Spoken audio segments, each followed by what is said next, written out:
I the a-hole for reporting my ex and her husband to the police for stealing my property? My ex-wife, 39 female, and I, 41 male, share custody of our 3 children, 16, 14, and 12, equally, and no child support is paid. Our marriage didn't end on the best of terms, and we communicate through an app only when required to for the sake of the kids.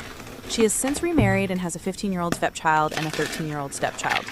Her husband and I do not speak also. We've had some issues with my ex keeping property that is mine if the kids have it on her time. It started with a cell phone. I gave our eldest my old phone when one of ex's stepkids broke his phone. My ex then told her oldest they were keeping it at her house and she refused to return it, even when I went over there and asked. I was told she had every right to confiscate it. I followed up with an email and she told me to get over it and she would not hand it over. The next time, our daughter 14 brought some of my tools into school with her for an assignment, but it was a custody exchange day, so she left my house but went home to her mom's. My ex believed it wasn't appropriate for her to have them, so she took them and refused to return them to me. Again, I got a written exchange as proof. This last time was with our youngest. I let him use an old iPod for a class assignment on recent old tech gadgets.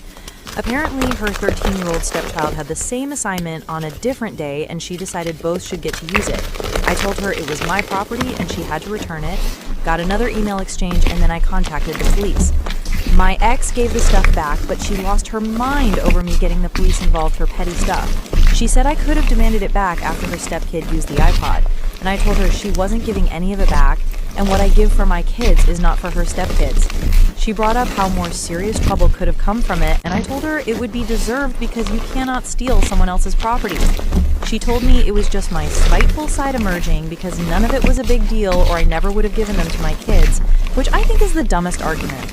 The phone was because her stepkids broke our eldest's phone and she wasn't about to replace it. Our daughter needed tools for school and it was only for school and she wanted to return them to me, but her mom said no, and then the iPod was just for our youngest. I'm not here to help her stepkids in any way. My ex and her husband and their mom, if she's still in the picture, can do that.